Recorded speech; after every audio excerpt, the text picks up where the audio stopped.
سلام، میخوام براتون تعریف کنم چطوری رفتم استادیوم نیمار رو دیدم.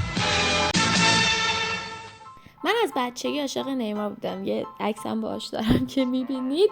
بعدم وقتی فهمیدم قراره با الهلال بیاد تهران گفتم هر طوری هست باید ببینمش. من نمیدونم، شهر رو به هم میریزم. نه میتونه، نه نیرو زمین میتونه جلومو بگیره، نه رئیس جمهور میتونه جلومو بگیره، نه بالاترش. اپ بلیت فروشی رو از 3 روز قبل نصب کردم. آماده بودم هر لحظه که باز شد بگیرم، اما نتونستن. ارور داد و گفت پر شده و اینا.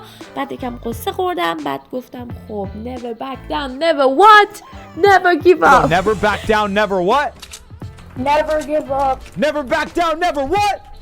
Never give up. با کد ملی داداشم بلیت میخرم، وارد گیت آقایون میشم، اونجوری میرم داخل. بلیتو خریدم. گفتم خب بعد دنبال لباسی که کمترین جلب توجه ممکنه داشته باشه بگردم، مثلا این یا این یکی. اینجا هم بعدش رفتیم باغ فردوس که آدما شاد بودن و میرقصیدن. من داشتم به این فکر میکردم لباسم هم که اوکی باشه از مژه های اکستنشن هم میفهمن که دخترم باید دونه دونه بکنم. به این صورت پیشا پیش از کسایی که میخوان کامنت بذارن کم عقل بی عقل و موارد این چنینی ممنونم. زحمت نکشید، مامانم قبلا همشو بهم گفت. بعد یه توت زدم که ببینم چطور میشم، که فهمیدم افتضاح میشم. کثافت محض. خیلی بد بود و به توصیه افرادی که شناخت داشتن و استادیوم رفته بودن فهمیدم که کلا تصمیمم اشتباه بود. مامانم گفت روی این نکته خیلی تاکید کن، بگو این کار کاملا نادرسته که باعث الگو برداری غلط کسی نشه. خلاصه من دوباره قصه خوردم که یهو گفتم برم توی دیوار رو سرچ کنم. توی دیوار با یه خانمی آشنا شدم. اون گفت من بلیت دارم، بیا جلوی ورزشگاه ازم بگیر. منم خوشحال و خندان سوار مترو شدم و رفتم آزادی.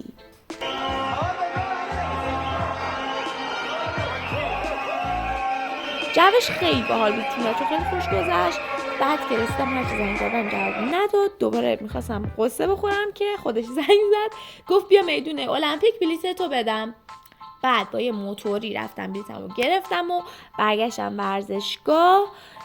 اون موتوریه از ورزشگاه تا المپیک و دوباره از المپیک تا ورزشگاه تقریبا حقوق 1 ماه هم ازم گرفت. بعد از اون قسمت ورودی جایگاه شرقی با یه اتوبوس رفتیم ورودی اصلی.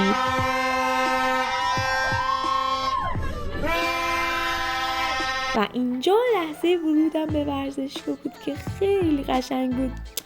چطور بگم؟ انگار وارد دنیای دیگه میشی. بعد دیگه رفتیم نشستیم و 2 ساعت مونده بود به بازی. من وسط هوادارای نساجی نیمار تشریف می‌کردم که زیاد خوشایند نبود براشون.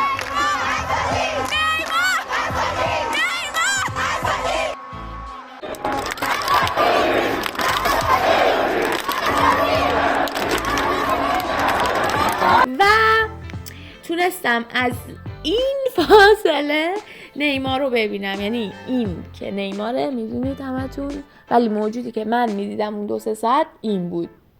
و کلا فقط از دستبند مشکی و کف کتونیش که فسفوری بود میتونستم تشخیص بدم که کجای بازیه.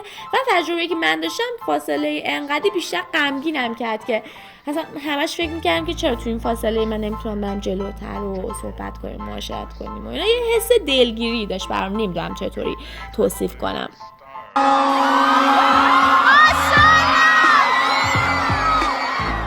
تو هواداری یا کی؟ تو دشمنی؟ خلاصه این بود ماجرای رفتن من به استادیوم و دیدن نیمار. خدافظ.